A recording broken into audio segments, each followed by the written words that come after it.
Quite a bit of tape so far. They're a great team. They haven't lost since Thanksgiving, which is really, really big for them. They play hard, they play tough, and they're a really tough team. They already beat VCU, so they've got wins. They make shots. They know how to win. They're on a big-time winning streak right now. It's going to be a tough team to beat. A lot of the press conference in there was about them kind of being a mid-major school, and even their beat writer predicted you to win by 11. How do you kind of guard against, that whole we're the UCLA, they're Stephen F. Austin kind of thing? It doesn't matter. When you step on the floor, none of that matters. It just matters who comes to play. And this is a team who's been coming to play since Thanksgiving. They haven't lost, so they know how to win games. And when you know how to win games, you have to come out and play this team tough every night. Because they're coming out and they're playing hard. They're firing on all cylinders. They play 5 guards. They run. They guard. They shoot the ball really well. They knock down shots, as you can see last night. They down 4 with 8 seconds left, and they still find out a way to win the game. So this team just knows how to win. So none of that even matters. They're UCLA. They're Stephen F. Austin. None of that matters. Mid-major, who they play in the season. None of that matters. Because right now it's win or go home. We're trying to win. Does it seem like the best chance for you to kind of really establish yourself inside? I mean, it works both ways. They play fat. They play 5 guards. And all their 5 guards move really well. They play hard. So, I mean, it'll be a tough guard for me. It'll be a tough guard for them. So it's just how the game plays out. Matchups are matchups, but we got to come out. We got to guard those guys because we know they play really well. They play defense really well.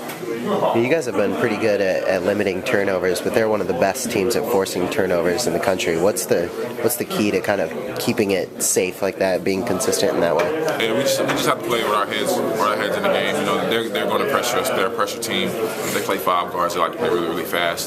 So we just got to keep our heads and we got to play under control. That's going to be a big time. Who makes the less turnovers and who makes the less mistakes is usually how we win games. We don't like to make a lot of mistakes. Our turnover ratio is pretty good, and they're going to try to force a lot of turnovers. So we have to play under control. How much has Norman meant to this team, especially in the last few games? Seems like he's kind of really come on in the past 3 games or so. He means a lot. When we play defense, Norm can really get off because there's nobody who's stopping Norm in transition. He's a freight train, so either you move out the way or you foul him. And people have been fouling him. He's still making shots. So in transition, he is an animal. So if we keep playing defense, getting the ball, letting him go, just watching him work.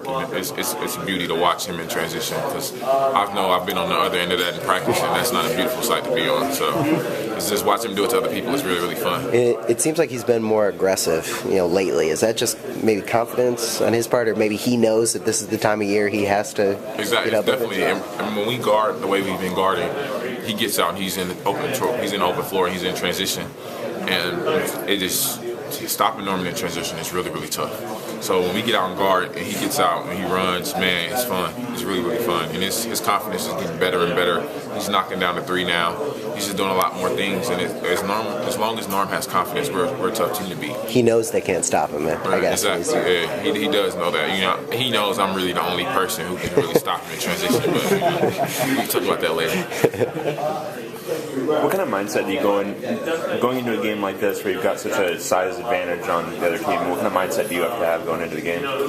Playing smart, because this could be a game where I can easily pick up knick-knack fouls because they're smaller, they're faster, they're really gritty. You got to keep your head because they play so tough. So just playing smart, keeping my head, and just playing basketball really, because it really doesn't matter because it's a mismatch either way. So I just have to come in focused and be ready to help my teammates out. Are there specific different challenges of facing smaller teams?